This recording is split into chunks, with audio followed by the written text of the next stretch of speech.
Uncle Truman, go ahead, buddy. Okay. I'd rather be uncle than grandpa. Thank you. What I have learned about. Okay, so this is module 8, and for group 1, and the questions are about this week's reading, and then some wrap up and reflection on the course as a whole. So the first question is, what have you learned about hip hop education and cultural diversity from the readings this week? Well, I guess I can start. I liked in the one article that kind of caught my eye too. That was like, what is hip hop based education doing in nice fields such as early childhood and elementary education? Mm-hmm. As if you first started reading that, it kind of brings back in the article we read by Gloria Ladson-Billings about just what is critical race theory and what's it doing in the nice field like education. So it's kind of funny. So when I read that title, I won't even get into the big details of the article, but I think especially with certain generation or age of teachers, they hear hip hop and they just think negativity like right away. They may think like it's so stereotypical, but they may think like gay or cussing or something like that. Like I'm just kind of going off from my past knowledge. But like me on the other hand, like I hear it and I'm like I like hip hop music. Like I did hip hop dancing in high school. Like I don't have anything against it, but do I see it a lot in my classroom? No, because it's not really something that I'm teaching. But it's something that kids can bring in from their culture. So that's where the hip hop can come into the interaction with education. And it's like, how can you use that to not stereotype your students, not, see it as a negative thing, but how can it even play a role in the education because they bring it to your classroom? I found the articles to be a little not super accessible, so I did some outside reading on it because the notion of it was intriguing to me. Mm-hmm. And I wrote down a couple of quotes. One was the 4 outcomes from incorporating hip hop pedagogy in your classroom is you'll speak students in their language, you'll foster mutual respect, you'll model positive behavior and attitudes, and you'll teach them to overcome fear. And then they also made a statement in there that teachers are not aware of how hip-hop transmits sophisticated cognitive skills to young children. Young urban children are entering learning spaces with complex language shifting abilities, kinesthetic brilliance, creativity, focused play, and reflective and critical thinking skills that we're all not tapping because maybe we're a little afraid. Go ahead. Go ahead, Alicia. I was going to say, in that same article that Lily was referencing, it kind of said that teachers were implementing some facets of hip-hop, like, what's it called, hip-hop education? Mm-hmm. Yeah. That was one of them. Hip-hop-based education. And I thought it was interesting. I was like, yeah, like, if you have found success teaching, like, students of color, like, in urban areas, the chances are that you are doing some of the things that hip-hop based education like condones because it works. Like all of those things that you were just talking about, Truman, like those are little things that any teacher can do, and you don't have to know every like hip-hop song. Like it has nothing to do with that. Yeah. Well, it's universal because hip-hop is not just in the realm of students of color anymore, Not at all. It's a generational thing. It's even like, have you heard the book site I didn't know about a couple years ago called Flocabulary? Yes. Yes. That's our jam. Oh my God. I didn't find it until like a year or two ago. My friend had to log in, and I was like, oh my gosh, if you don't know it, it's actually I haven't used it in so long, but you can correct me, show it. It's like vocabulary, but it can be on other it's not just vocabulary words, it's topics too. But I think it can be across the board of subjects. But it's to hip hop. They call it like hip hop teaching, hip hop music or whatever. They do it to a certain kind of like rap and music style. And oh yeah, the kids love it. And it's like, it doesn't even matter where I've had, kids of different ages and different backgrounds, and they all seem to like it. So it's kind of just like a catchy thing that, doesn't have to be one way or the other. And I think like Truman was saying, even if you're not speaking their language, creating a rap listening to it is one thing, but in my class, we create them often to like whatever background you'd like to, whatever music you like to use. But that is difficult. That is super challenging to, for transfer purposes. So even if it's not like something they're interested in, the cognitive ability it takes to create a rap in the realm of hip hop education is not easy. Yeah, no.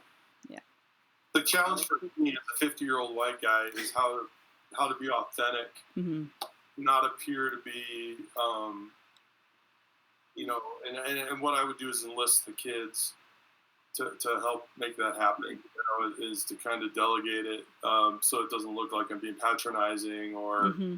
trying to be the cool old teacher guy. Like to have it be authentic, I think is important. That's something you have to solve. One thing that I do every year is I have students fill out index cards. On the index card, I have them fill out information. This is at the beginning of the year. I've done this 2 years now. And the third thing I have them write is their favorite song. Then I go to Pandora or YouTube, and as they're working at the beginning of the year, I'll play everybody's favorite song one time. Well, then I play I pick like an Eminem song that I grew up listening to. Okay, Lose Yourself, and I'll rap that to them. Like I'll like get up and like kind of start dancing and stuff, and like so that they see that I kind of like even though now Eminem's old, which I don't get that, but anyway, so then like I've built that foundation there, and then throughout the year I'll like.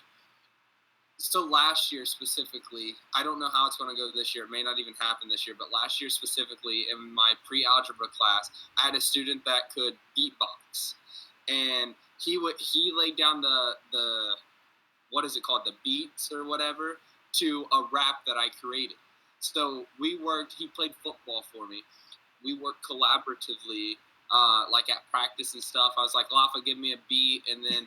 Like he picked his beat, and then we were like, okay. So we started going, and then I presented it to the class. So like, I feel like when I was reading these articles, I was like, hey, I like almost sort of do this, and I didn't even think about like, that this is a thing. You know what I mean? I was just trying to like relate to my students.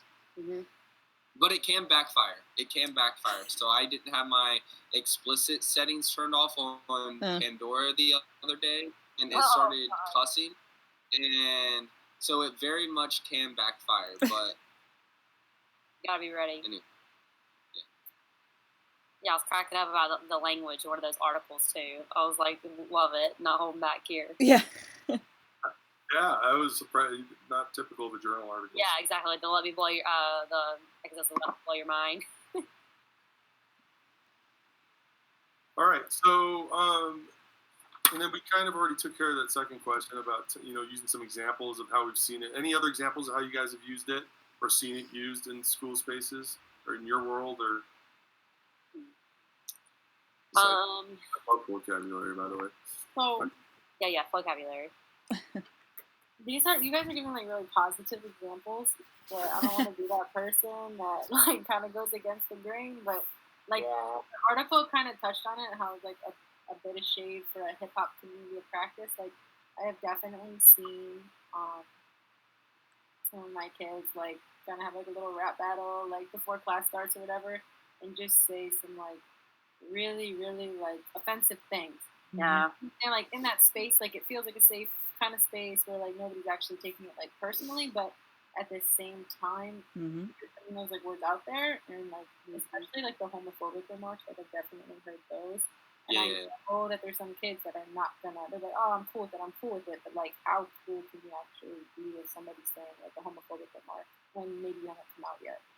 So I don't know. I kind of like. It's like a very fine line for me. Like I'm still kind of working on that. How do you handle the N-word? Between, because oh my god, we have like maybe four or five. This isn't even an exaggeration. 4 or 5 black students on our campus, That's 4 or 5 I have. And the rest are like Polynesian and stuff, and Hawaiian, whatever. And they all use the N-word. Not all of them, but most of them use the N-word. And I have a friend that I teach with. He lives 3 doors down from me. He's an EA, and he's black. And he said just the other day at the football practice, he heard the players that were watching because we were scrimmaging a Canadian team. They were like, "What's up, my N-word?" And he said he turned around and gave him. He calls it the mean mugging black guy look. That's what he calls it. He said I turned around and gave him the mean mugging black guy look. And then he's like, 30 seconds later, I turned around and did it again.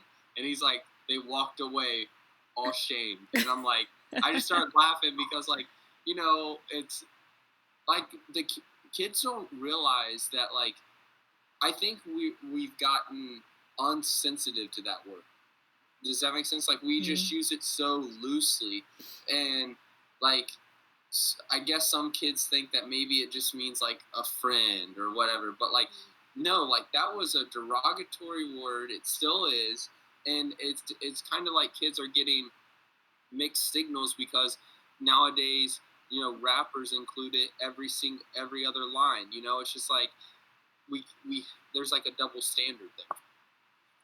And I think I could go into the topic of like language and music or whatever forever, especially in education, but it all comes down to, like, again, the context, who's using it, and then the ending of it. You know, does this word, does it end in an A or does it end in something else? Because that's when it's like, oh, you're my boy versus, you know, a derogatory term. And so even same thing. I mean, second grade, I've had people ask me, you know, what certain words are, and I'm like, well, where did you hear that? And they'll be like, from this song, and it's usually a hip hop or a rap song that people were playing on the bus, or, you know, fifth graders are rapping outside. And I mean, it could be phrases that are just like, the second grade ears do not need to hear, you know, just very vulgar words. Say, like, you know, I didn't hear it at that age, so it's just kind of like, it's just so different in terms of, there are positives you can bring in, and then there's some that I just, like, cannot stand to see that is brought to a school where that students can hear and find, you know, enjoyment out of it. But at the same time, I mean, it can just be a cultural thing, so you just, like, have to learn to respect that in some sense. Definitely the adults that seem to struggle with it the most. But, you know, like with this year, we had two things that were kind of unique, and this might be getting off topic a little, but, you know, we don't have any black kids at our school, and 50 students, and you know, we have some Hispanic kids, but not very many. Any black students? Do we? You don't have any? No, not one. This is Wyoming. Yeah. It's different, and so, but it's interesting because I had a kid come to school. Well, what I do see is I do see some social justice things going on, and I think part of the kids are doing it for attention, but some of them also are well intended. But I had a kid come in with a Confederate flag shirt on, you know, a sweatshirt, big old, and I had a couple of students that were really, really worked up about it, you know, and we had to get involved and manage it. We had to Make America Great Again hat come to school, and some of these symbols, you know, it's kind of are meaning different things to different people, and I think that's probably the same thing with that word. You know, it's like you gotta, or just like the R word, you know, using the word retarded, you know, it's like, you know, you kind of have to, you know, some people say it's political correct. I kind of go with kindness and thoughtfulness, and what it may not mean to all, but it, you know, but to a few, it might be something very painful and traumatic. You're like school. Oh, sorry. Go ahead. Yeah, go ahead. No. Go ahead. I was just going to go to the next question, but hey, let's do it. Okay. So now we're kind of switching gears towards these last three questions are about the course in general. So the first one was, what did you learn about multicultural education that you did not know before? And for me, my one sentence takeaway was that I have to do my homework to move from token efforts and good intentions, which I think is where I've been, to really full sustainable community building, kind of moving away from that white savior narrative to like really true cultural competence and resilience. You know, that was the big thing for me. I'll say again, like I've shared with you guys, but I feel like I've taken so many multicultural education classes. I mean, being an education major, I had at least two my undergrad that were like semester long, and then as I was part of the program Teach for America, it's literally based on teaching diverse students. So again, just I've been through and through them, but at the same time, I feel like it never gets old. I feel like there's always new things that you can read and take from, and I always welcome that. And so I also probably shared with you guys, but I took this past year off teaching. I start back tomorrow. So I think that this was a great class to have going back into the classroom, because I will teach a mix again, you know, between mostly white, black, Hispanic, you know, maybe some Asian, but I think it's just such a great reminder of certain topics that not only we here as educators, but I think Americans in general. But probably the most that I took away is I really loved, especially kind of in today's time, I really just love going back and talking about what's such a big topic in today's world is race. I mean, in America, race is just such a huge, it can be a divider, it can be a topic of, political discussion. But just educating myself, especially on when we talk about like whiteness and white supremacy and defining like racism in schools. So I just think that I always take away from that because it does play a role in schools. It's playing a role currently all around us in our country, and I think the more educated people can be on it and understanding the topics, it can help them, not only as citizens but as teachers. And so I just always like that reminder, and I think it's always a great takeaway from this type of class. I feel like my biggest takeaway, like I had a similar experience. So like I was an education major, and then I did TFA. And now I've been teaching in Miami for like 4 years, and I feel like every time I learn something more, like go through another program, everything that I previously learned takes on a whole like different level of perspective. But I feel like I'm just constantly like realizing that like there's no place where like you've met like the level you're supposed to be at. Like it's just such an ongoing process. Like society's just continually changing, and like I've thought about it more, I think, during this class from not just a teaching perspective, but also from just like a human, like I've like been more conscious of like the people I'm around, and like I was we're trying to buy a house, and like thinking about like where we actually like want to live, like thinking like in the future, if I have kids someday, like where do they want to grow up? And I guess that's why I kind of liked the book a little bit, because it showed how she kind of had to like retroactively kind of change some things in her life and just kind of like get ahead of that, I guess. Mm-hmm. Yes, I definitely me too. Same experience as you guys. Sorry. Just having that education before you start teaching, and now after a few years under your belt, it really adds a lot. Yeah, I agree. I was just going to talk about how, going off of what Alicia was saying, that the history component was the most meaningful to me. I guess that would be like modules 1 and 2, because being only like 23 years old, my understanding of the world is obviously going to be vastly different than, the legitimate, history, the policies, and that stuff. Like, I wasn't even alive, so I don't really, that wasn't in the forefront of my brain. So I think that was what I learned most from this class, was within those components of each module. Mm-hmm. Well, that kind of transitions to the next question, which is about what concept in the class challenged your thinking the most?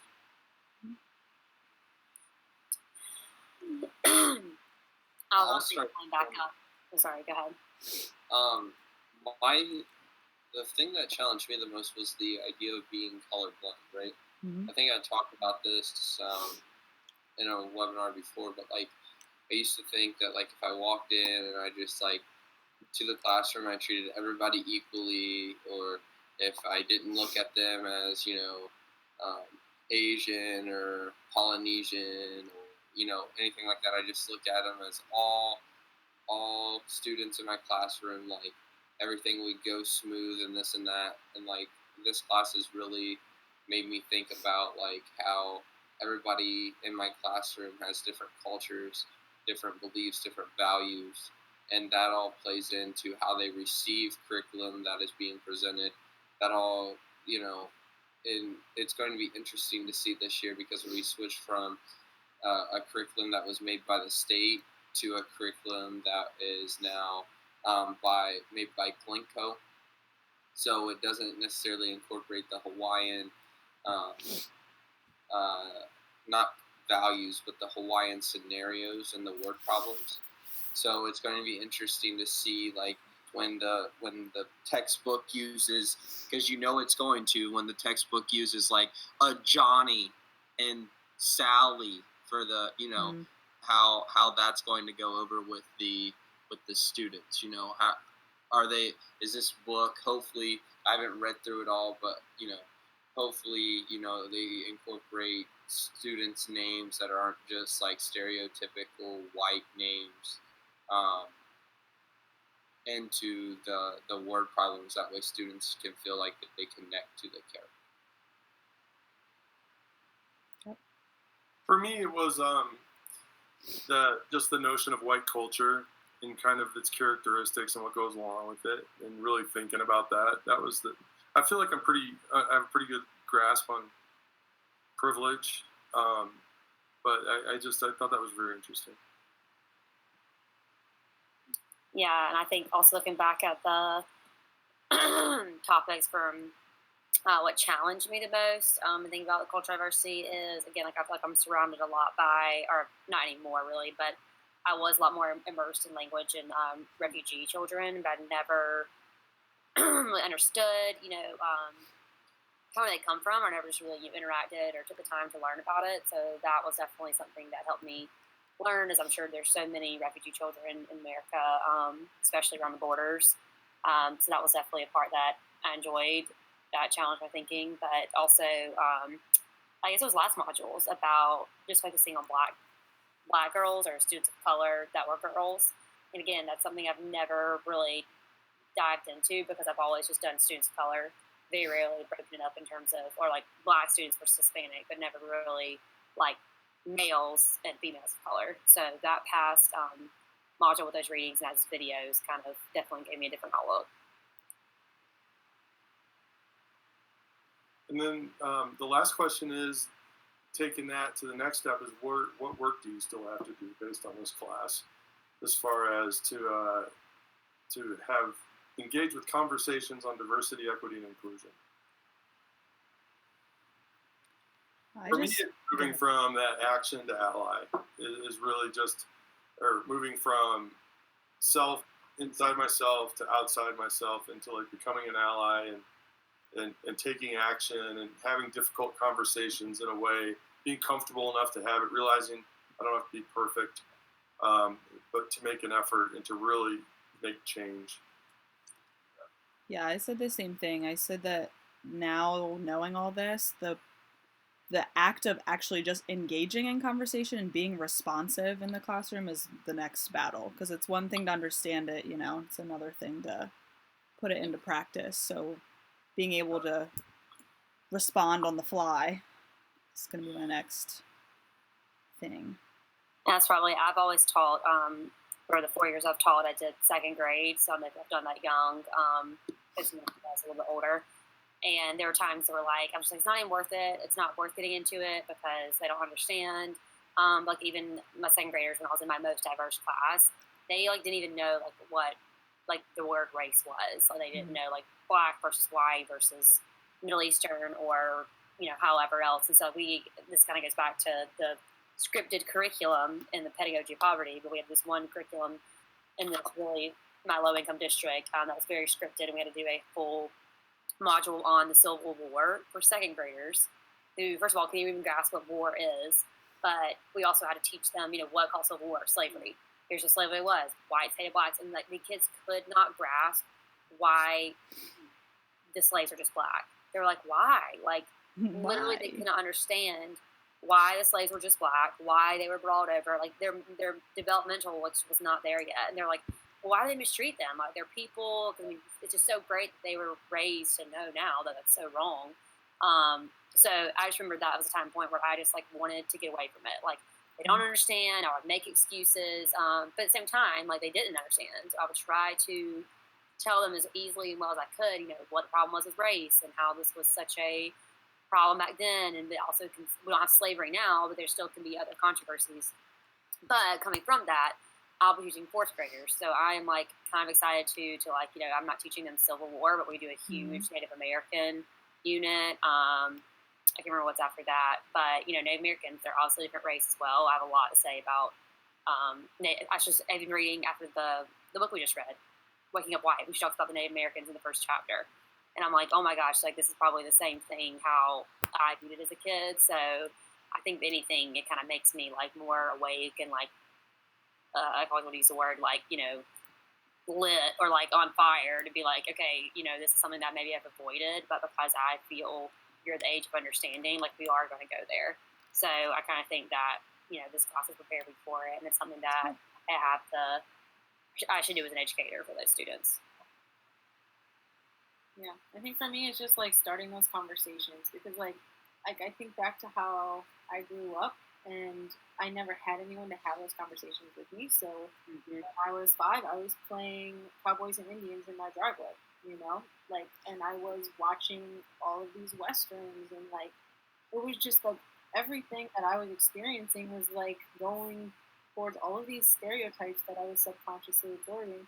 And I think having those conversations like with kids, like how Irvin was saying in the book, like a white person typically, like if their child sees a black person, they're like, oh, mommy, like why is your skin different or whatever, and they like rush them away and don't actually have a conversation. Like I think just being confident enough to like tackle those battles head on, as opposed to just kind of like sweeping them under the rug, is like where most of my work is coming. Yep. Cool. I think we're done.